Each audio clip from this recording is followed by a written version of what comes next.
Beer rum కలవకూడదు, తలకే పట్టేసింది. ఏంటే చదువుకుంటున్నావా? చదువుకో చదువుకో. దేనైనా వెనక్కి తీసుకురావాలం గానీ పోయిన కాలం వెనక్కి తీసుకురావడం ఎవడి వల్ల కాదు. టైం విలువ గురించి నువ్వు మాట్లాడడం. నువ్వు ఎలా పోతే నాకెందుకులే. ఏమ్మా నీ పూజ అయిందా?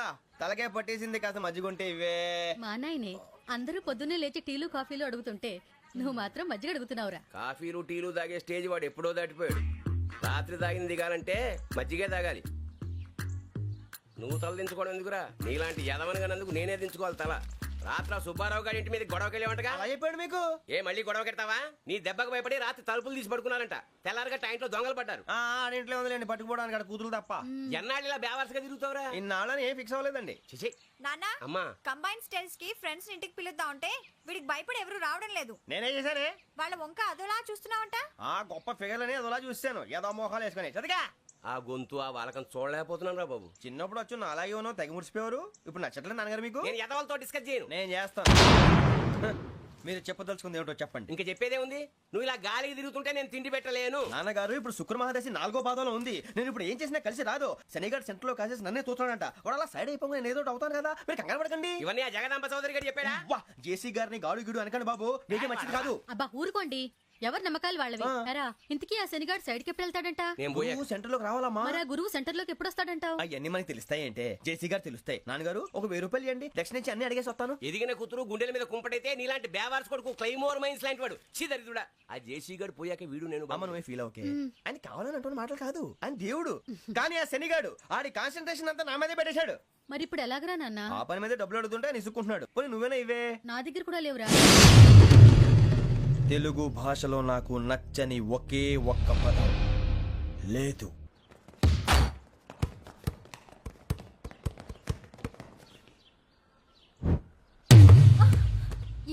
అరే సోరే, బాల్ తీసుకురారా. సారీ ఏదో బాల్ బాస్కెట్ బాల్ మాలాంటి ఆడాలి. మీలాంటి మాసన కొడుకులు ఆడితే ఇలాగే ఉంటది. ఇలాగే ఇలాగే ఇలాగే ఉంటది. అమ్మాయిల ముందు ఫోర్స్ కొడతావా? ఆహా, అయితే నిన్ను కొడతా.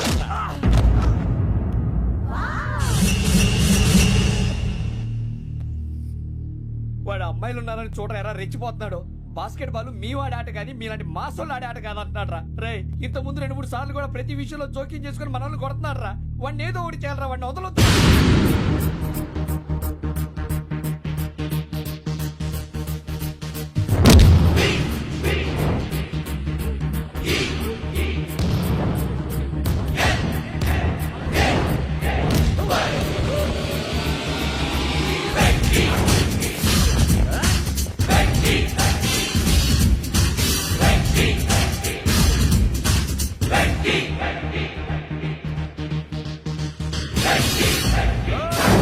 ఆడపిల్లలంటే ఎవరికైనా దెబ్బ తగిలితే అయ్యో అంటారు, మీకేమో ఎవరైనా కొడితే కామెడీ.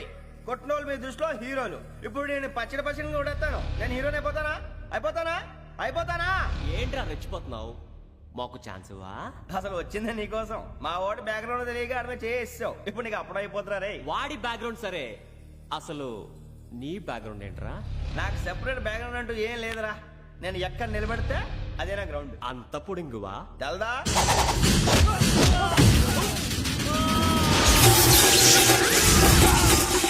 ఎవ్వా మన మామిడి కొట్టినప్పుడు వావ్ అన్నారు, ఇలాగే ఉంటుంది.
ఎక్కి.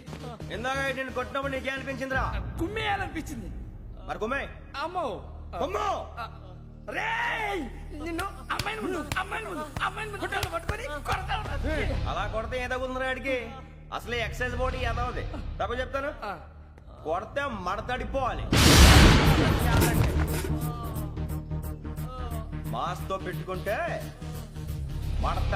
మడతడిపోద్ది. ప్రపంచంలో ప్రతి వాడు ఏదో పని చేసుకుంటున్నాడు, మనం తప్ప. మా కాంట్రాక్టర్ తో చెప్పి పని ఏదైనా ఇప్పించరా? ఎలాంటి పనులు మేము చేయం. డిగ్రీలు బిఏ. నేను ఎంఏ. ఇలా ఇచ్చాడంట.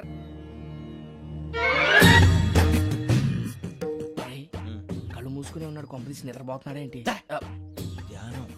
కళ్ళు మూసుకొని ఎవరినో కాంటాక్ట్ చేస్తున్నారు. అవునా? అబ్బా. రామ్ ప్రసాద్, నీకు నిజం చెప్పాలంటే బాధగా ఉంది, కానీ చెప్పక తప్పదు. ఎందుకంటే అది నిజం కాబట్టి. Correct sir, correct. ఏంటి సార్ అది?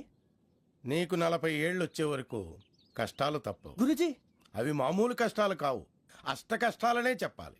ఉదాహరణకు అవి ఎలా ఉంటాయంటే, దొరక్క నీకు ఫుడ్ దొరికితే అది నీ నోటికందే లోగా నీ కాలో నీ చెయ్యో తగిలే మట్టిపాలైపోతుంది. నీ వాకలికి తట్టుకోలేక అప్పు కోసం ఎండను పడి వెళితే అక్కడ తాళం వేసి ఉంటుంది. మరో కఠోరమైన నిజమేమిటంటే, నీ దరిద్రాన్ని చూసి భరించలేక నీ భార్య లేచి వెళ్ళిపోతుంది. ఒక్కతేనా ఎవరితోనన్నా? తప్పు. అతని దురదృష్టాన్ని చూసి ఎగతాళి చేయకు రమణ. Sorry sir. ఇదయ్యా రాంప్రసాద్, నువ్వు ఈ 40 ఏళ్ళు ఈ నరకాన్ని అనుభవించక తప్పదు. 40 ఏళ్ళ తర్వాత అలవాటైపోతుంది. ఇక నువ్వు వెళ్ళొచ్చు. ఏమో వెంకటేశ్వరరావు, కులాసైనా రమ్మన్నారట. నీకు శుభవార్త చెబుదామని పిలిపించాను. ఏంటి గురుజీ? నీకు శుక్రమహాదశ ప్రారంభం అవబోతుంది. అంటే సరిగా సెట్ అయిపోయినట్టేనా? ఆల్మోస్ట్ అయిపోయినట్టే. మీరంతా టోపీలు పెట్టుకునే ఉద్యోగాలు కూడా చేసుకుంటారు. ఇప్పటిదాకా మేమందరికీ టోపీలు పెట్టాం గానీ మాకు మేమే టోపీలు పెట్టుకుంటాం ఎప్పుడు అనుకోలేదు గురుజీ. అదే విధి. మరి ఇప్పుడు బిల్ల బంటోతు నుంచి బీట్ కానిస్టేబుల్ వరకు అందరికి నెత్తిమి టోపీలు ఉంటాయి. అందులో ఏ ఉద్యోగమో?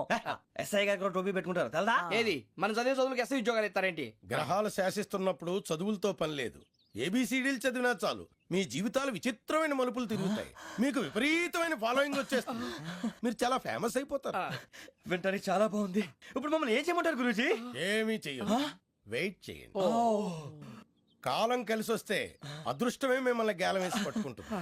అంతవరకు వెయిట్ చేయండి. వెయిట్ చేసి కొంచెం వెయిట్ కూడా పెరిగింది. అయినా పర్వాలేదు, వెయిట్ చేస్తాం. అందాక ఏ అప్పు సపోర్ట్ చేసుకుని తాగుతాం, బ్రతుకుతాం అన్నట్టు. అప్పు అంటే గుర్తొచ్చింది. అప్పు మీద మీ అభిప్రాయం ఏంటి గురుజీ? ఏంటరా ఇంత నుంచి మీకు ఎదుగుతున్నాను రా. ఇక్కడేం చేస్తున్నారు? ఏ మన టైం బాగుందిరా. ఎవడన్నా అప్పిస్తున్నాడా ఏంటి? కాదురా, ఉద్యోగాలు ఇస్తారమ్మన్నాడు. గురుజీ చూసారా, చౌదరిగా చెప్పింది నిజమే. మరి శుక్రమాదేశ్ మొదలైంది. ఇంతకీ ఎవరా మహానుభావుడు? నమస్కారం. అయినా నేను చెప్పింది. ఆహా, సాక్షాత్ ఎంప్లాయ్మెంట్ ఎక్స్చేంజ్ నడుచుకుంటూ వస్తున్నట్టు ఉంది. పదండి పట్టేద్దాం. నమస్కారం సార్. నమస్తే. వీలే సార్ మా ఫ్రెండ్స్. నమస్తే. నేను చెప్పానుగా, భగవాన్ గారు. ఆహా, పేరులోనే దేవుడు ఉన్నాడు. లోపల కూడా పాజిటివ్ థింకింగ్ ఎక్కువ. ఇంతకీ మీరు ఇండియానా చైనీసా? India sir. మా ఫేస్ చూస్తారు అనిపించలేదు మీకు? భలే కామెడీ ఫీల్ ఉన్నాడు. అవును సార్. నేను అడిగేది ఇండియన్ రెస్టారెంటా చైనీస్ రెస్టారెంటా అని. నేనేది ఓపెన్ గా డిస్కస్ చేయను కదా. పేరు చూసి స్కూల్లో డిస్కషన్ పెడతాడు అనుకుంటే వీటేంట్రా హోటల్ అంటున్నాడు. బాబు ఎట్ ఫీల్ అవుతున్నాడు. అంతా మీ ఇష్టం ఉంటున్నాడు సార్. ఫస్ట్ చైనీస్ రెస్టారెంట్ కి వెళ్దాం. నెక్స్ట్ అక్కడ డిసైడ్ చేద్దాం. అమ్మో, చాలా ఇబ్బంది పడుతున్నట్టున్నారు. నువ్వు చేత్తో తినే బాబు. నేను జనరల్ గా చైనీసే ప్రిఫర్ చేస్తాను. ఫ్యాట్ కంటెంట్ తక్కువ ఉంటది కదా. రేపు నుంచి మేము కూడా ఇదే ఫాలో అవుతాం. ఎంతకీ మీకు స్టీల్ ప్లాంటా, షిప్ యార్డా, ఏషియాడా, జింక, బంకా? బంక హెచ్పిసిఎల్. ఇవన్నీ దేనికి సార్? దేనికేంటి? ఉద్యోగం చేయడానికి. మీకు ఎందులో కావాలో చెప్పండి. నేను అమలపోతున్నారా? ఏంటయ్యా డిస్కషన్స్? మాకు నీ ఛాయిస్లు ఉంటాయి అనుకోలేదు. మీరు సడన్ గా జింకు బంకు అంటే సింక్ అవడానికి కొంచెం టైం పట్టింది. అదే అదే జేసీ గారు టోపీలు పెట్టుకుని ఉద్యోగం అన్నారుగా. వీటిలో టోపులు పెట్టుకునే జాబ్లు ఎక్కడ ఉన్నాయండి? అన్నిటిలోనే ఉంటాయి, వాటిలో కూడా ఉంటాయి. వాచ్మెన్ ఉద్యోగం కావాలా? ఇంతకీ మీరు అనే జాబ్ ఏంటి సార్? నేను చెప్పేది టోపులు పెట్టుకునే ఉద్యోగం కాదు, టైల్ కట్టుకునే ఉద్యోగం. అది టైల్ కట్టుకోవటం మాకు రాదు. వాళ్ళు కడతారులే. ఇంతకీ మీకు జిఎం కావాలనా, ఏ జిఎం కావాలనా? అట్లా పిలుస్తున్నాడు చూడు బాబు. జిఎం అడిగితే ఎలా ఉంటుందంట? ఏజీఎం అంటే వెంటనే కొంచెం పెద్దదిగా ఉంది. ఏజీఎం ఇప్పించండి సార్. అనుకున్నాను నువ్వు ఇది అడుగుతావని. జిఎం అంటే జనరల్ మేనేజర్, ఏజిఎం అంటే అసిస్టెంట్ జనరల్ మేనేజర్. తూచండి, మాకు జిఎంఏ కావాలి సార్.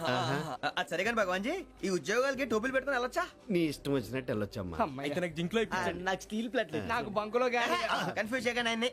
అందరికీ ఒక చోట ఇప్పించండి సార్, కలిసి పని చేసుకుంటాం. జీతం ఎంతండి? 30,000 అంటే 40,000. వడ్డీ ఎంత? అప్పు కాదయ్యా, నీకు ఇచ్చే జీతం. అంటే తిరిగి ఒక్కలేదా? ఫ్రస్ట్రేషన్ లో ఉన్నట్టున్నాడు. అవునండి. నువ్వు ఇచ్చిన వాళ్ళు తీసుకోరు. మాకు అవసరం కూడా అదే. అంతేకాదు ప్రతి నెల గ్రాట్యుటీ, పిఎఫ్, సిఎఫ్. బియ్యం కూడా సార్? ఏ నువ్వు యాక్ట్ చేస్తావా? భగవాన్ జీ, మీరు ఇదంతా ఎందుకు చేస్తున్నారు? ఊరికే మాత్రం కాదు, నేను మంచోడని చెప్పి నా కారు పెట్రోల్ లేకుండా వెళ్తుందా? వెళ్దాం. నేను ఇచ్చుకోవాల్సినవి ఉంటాయి కదా. కదా. ఇలా చూడు, అందుకని ఉద్యోగానికి వాళ్ళ ఆకారం తీసుకుంటా. మా గెటబుల్ చూసి మీరు అపార్థం చేసుకుంటున్నారు. మాకంత పొజిషన్ లేదండి బాబు. పోనీ నలుగురు కలిసి ఉద్యోగం చేసుకోవచ్చా? మీ దరిద్రం నాకు అర్థమైంది. థ్యాంక్స్. మీ నలుగురు కలిసి ఓ 1,00,000 రూపాయలు ఇవ్వండి చాలు.